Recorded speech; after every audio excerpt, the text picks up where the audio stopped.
കന്നുകാലി ചന്തകൾക്ക് നിയന്ത്രണം ഏർപ്പെടുത്തിയത് വാദ്യോപകരണ നിർമ്മാണ മേഖലയെയും ആശങ്കയിലാക്കി. തുകൽ കിട്ടാതാവുന്നതോടെ ചെണ്ട ഉൾപ്പെടെയുള്ള വാദ്യോപകരണങ്ങളുടെ നിർമ്മാണമാണ് പ്രതിസന്ധിയിലാവുക.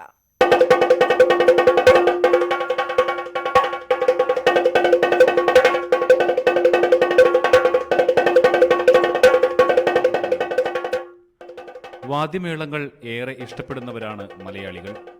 ഇതിനുള്ള ചെണ്ടയും മൃദംഗവും മദ്ദളവും ഉൾപ്പെടെയുള്ള വാദ്യോപകരണങ്ങൾ നിർമ്മിക്കുന്നതാകട്ടെ കാളയുടെയും പോത്തിൻ്റെയും പശുവിൻ്റെയുമെല്ലാം തോൽ കൊണ്ടും. അറവുശാലകളിൽ നിന്നും വാങ്ങുന്ന തോൽ വലിച്ചുകെട്ടി അതിലെ രക്തക്കറയെല്ലാം ഉണക്കിയാണ് വാദ്യോപകരണത്തിനുള്ള തുകൽ ഒരുക്കുന്നത്. കന്നുകാലി ചന്തകളിൽ അറവുമാടുകളെ വിൽക്കുന്നത് നിരോധിച്ചതോടെ തുകലിൻ്റെ ലഭ്യത കുറയും. ഇത് വാദ്യോപകരണ നിർമ്മാണ മേഖലയെയും പ്രതിസന്ധിയിലാക്കും എന്ന ആശങ്കയാണ് ഉയർന്നിട്ടുള്ളത്. നമ്മളിപ്പോൾ തൃശ്ശൂരിൽ നിന്ന് പിന്നെ നമ്മുടെ നാട്ടിൽ നിന്ന് പല ഭാഗത്തു നിന്ന് ഇങ്ങനെ കുറച്ച് ചെറുത് അങ്ങനെ അഡ്ജസ്റ്റ് ചെയ്തിട്ട് ഇപ്പോൾ പോകുന്നത്. അപ്പോൾ അതും കൂടി കിട്ടാണ്ടായി കഴിഞ്ഞാൽ നമ്മൾ എന്ത് പണി ചെയ്യും? ഒരു നിവൃത്തിയില്ലല്ലോ. നമ്മളിത് പാരമ്പര്യം പഠിച്ചതല്ലേ, വേറൊരു പണി അറിയില്ല. അപ്പോൾ അതുകൊണ്ട് ഇപ്പോൾ നല്ല വിഷമത്തിലാണിപ്പോൾ. വാദ്യോപകരണ നിർമ്മാണം നിലച്ചാൽ ഈ മേഖലയിലെ തൊഴിലാളികളെ മാത്രമല്ല വാദ്യ കലാകാരന്മാരെയും ബാധിക്കും. വാദ്യ ഉപകരണം ഉണ്ടാക്കുന്ന ആൾക്കാർക്ക് തോല് കിട്ടാതെ ഒരു നിവൃത്തിയില്ല.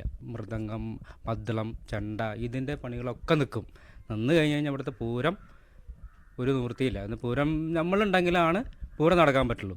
തുകൽ ഉപയോഗിച്ചല്ലാതെ വാദ്യോപകരണങ്ങൾ നിർമ്മിക്കുന്നത് പ്രായോഗികമല്ല. കേരളത്തിൽ ഈ മേഖലയിൽ തൊഴിലെടുക്കുന്നവരുടെ എണ്ണം വളരെ കുറവാണ്.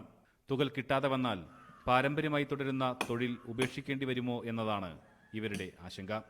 ന്യൂസ് 18 പാലക്കാട്.